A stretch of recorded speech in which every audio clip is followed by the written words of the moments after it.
नमस्कार दोस्तों। अगर आप व्यापार कर रहे हैं तो आप ये महसूस कर रहे होंगे कि व्यापार में थोड़ी सुस्ती चल रही है, और यदि आप नौकरी में हैं तो आप ये महसूस कर रहे होंगे कि आपकी सैलरी तो उतनी ही है, लेकिन आपका खर्च बढ़ गया है, यानी आप कोई भी नया काम नहीं कर पा रहे हैं।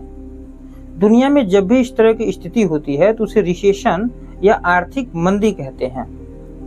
हाल ही में अमेरिका के राष्ट्रपति ट्रंप की सनक ने पूरी दुनिया पर आर्थिक मंदी का खतरा लाकर खड़ा कर दिया है, और पूरी दुनिया में आजकल तेज हलचल है टैरिफ के नाम का।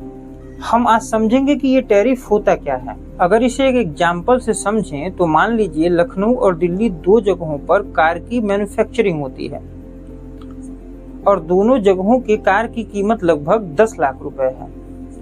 अचानक दिल्ली को एक ऐसी टेक्नोलॉजी मिल जाती है जिससे उसकी कार की कीमत लगभग आधी यानी 5 लाख रुपए हो जाती है। अब ग्राहक लखनऊ की जगह दिल्ली की कार ज्यादा खरीदने लगेगा, क्योंकि ग्राहक अपनी बचत देखता है।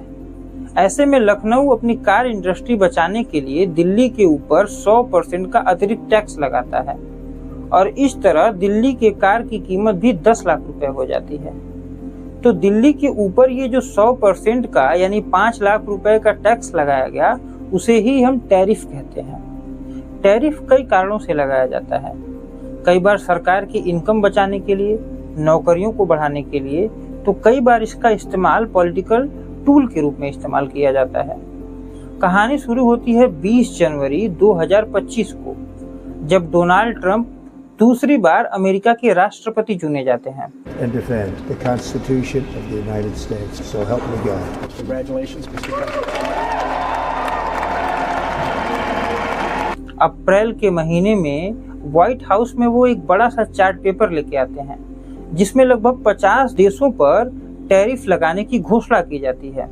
इसमें चीन पर 34%, यूरोप पर 20%, जापान पर 24% और इंडिया पर 24% का टैक्स लगाया जाता है।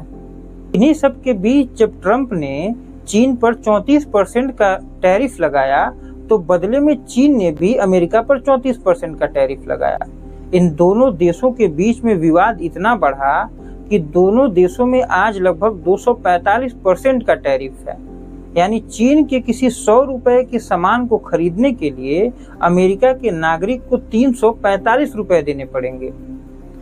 ट्रंप यहाँ भी नहीं रुके, उन्होंने भारत पर भी गंभीर आरोप लगाए और भारत को अपने हितों को न मानने वाला बताया, और इन्होंने भारत पर लगभग 50% का टैक्स लगाया। लेकिन भारत हमेशा से ही अपने नागरिकों के हितों को लेकर कड़ा रुख अख्तियार किया है, और यही कारण है कि भारत अभी तक फ्री ट्रेड एग्रीमेंट साइन नहीं कर पाया।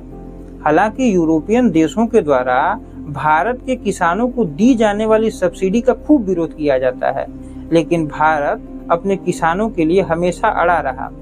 भारत अपने किसानों के, पशुपालकों के और मछुआरे भाई बहनों के हितों के साथ कभी भी समझौता नहीं करेगा।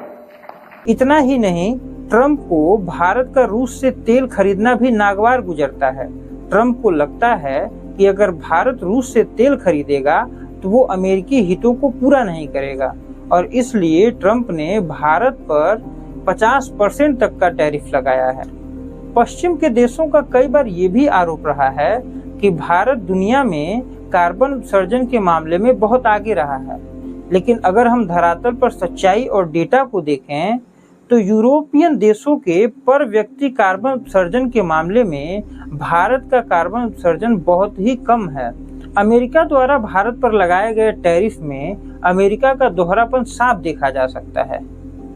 जिन चीजों की जरूरत अमेरिका को है, उन चीजों पर अमेरिका और ट्रंप के द्वारा न्यूनतम टैरिफ लगाया गया है, जैसे फार्मास्यूटिकल जैसी कंपनियां। अगर हम इतिहास को देखें तो ये पहली बार नहीं है जब अमेरिका ने भारत का विरोध किया है या इन दोनों के रिश्तों में खटास आई है। अमेरिका शुरू से ही भारत का विरोधी रहा है, और उसने साल 1971 में अपनी यूएसएस इंटरप्राइजेज को बंगाल की खाड़ी में लाकर खड़ा कर दिया, और भारत को सरेआम धमकी दे रहा था।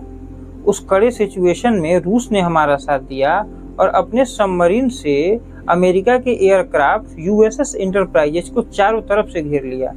अमेरिका ने पाकिस्तान को F-16 जैसे जहाज दिए तो भारत के परमाणु हथियारों का अमेरिका शुरू से विरोध करता आया है।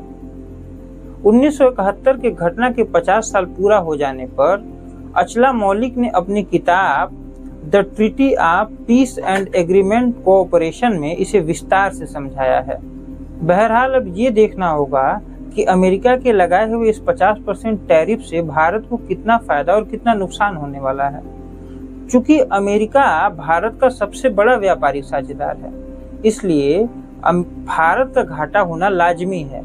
यहाँ तक कि कई अमेरिकी टेक्सटाइल कंपनियों ने भारत का साथ छोड़ दिया है, तो वहीं कई बाहर के इन्वेस्टर ने भारत के शेयर मार्केट से अपना पैसा निकाल लिया है। ऐसी स्थिति में भारत में क्राइसिस की स्थिति देखी जा सकती है और भारत में नौकरियों के चले जाने की संभावनाएं भी बढ़ सकती हैं। द हिंदू का बिजनेस लाइन का आर्टिकल ये हमें बताता है कि भारत में तो इसका असर दिखेगा ही, लेकिन अमेरिका में भी इसका असर दिखा जाएगा। अमेरिका में महंगाई बढ़ेगी तो वहीं लोगों की नौकरियां भी जा सकती हैं। मूडीज नाम की एक कंपनी ने अपनी रिपोर्ट में बताया कि इस ट्रेड वॉर में लगभग अमेरिका के 3 लाख लोगों को अपनी नौकरियां गंवानी पड़ी, तो वहीं अमेरिका के जीडीपी में लगभग 0.3% की गिरावट देखी गई। कोलंबिया विश्वविद्यालय की रिपोर्ट बताती है कि अमेरिका के इस ट्रेड वॉर के चलते अमेरिकी कंपनियों के शेयरों में 1.7 ट्रिलियन का घाटा देखा गया है। चीन और अमेरिका ये दोनों देश दुनिया के अर्थव्यवस्था में लगभग 43% का योगदान रखते हैं। ऐसे में कई अर्थशास्त्रियों का ये मानना है कि इन दोनों के बीच में होने वाला ये ट्रेड वॉर दुनिया में रिसेशन और आर्थिक मंदी ला सकता है। अब हमें ये देखना होगा कि ये ट्रेड वॉर कहाँ जाके रुकेगी और भारत इसमें क्या कर सकता है।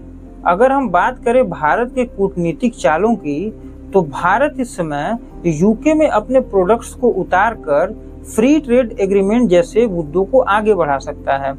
आसियान देश जो टैरिफ के प्रभावों से ज्यादा प्रभावित हैं, उनके साथ भारत को अपने संबंध मजबूत करने चाहिए। भारत ग्लोबल साउथ का लीडर माना जाता है और अफ्रीका का मार्केट अभी ग्रोइंग स्टेज पे है।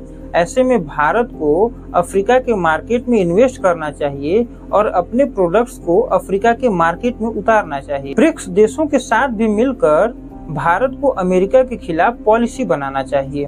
भारत को यूरोपियन यूनियन के साथ अपने फ्री ट्रेड एग्रीमेंट को जल्द से जल्द पूरा करना चाहिए। आरबीआई के गवर्नर रहे रघुराम राजन और रोहित लांबिया के बुक में ये लिखा गया है कि मेक इन इंडिया के जगह मेक फॉर इंडिया जैसे चीजों पर विशेष ध्यान देना चाहिए, ताकि विदेशों पर जो हमारी निर्भरता है उसे कम किया जा सके। आज इन दोनों की बात सच होती नजर आ रही है। फिलहाल आप ट्रेड वॉर को कैसे देखते हैं, आप ये कमेंट बॉक्स में जरूर बताइए। जय हिंद, जय भारत, धन्यवाद। अब यहाँ तक आ ही गए हैं तो ये जरूर बताइएगा कि आपको हमारी ये वीडियो कैसी लगी और चैनल को सब्सक्राइब करके हमारे परिवार से जुड़िए। ये आपके लिए तो बिल्कुल फ्री होता है, लेकिन हमारे लिए बड़े काम की चीज़ होती है। Thank you.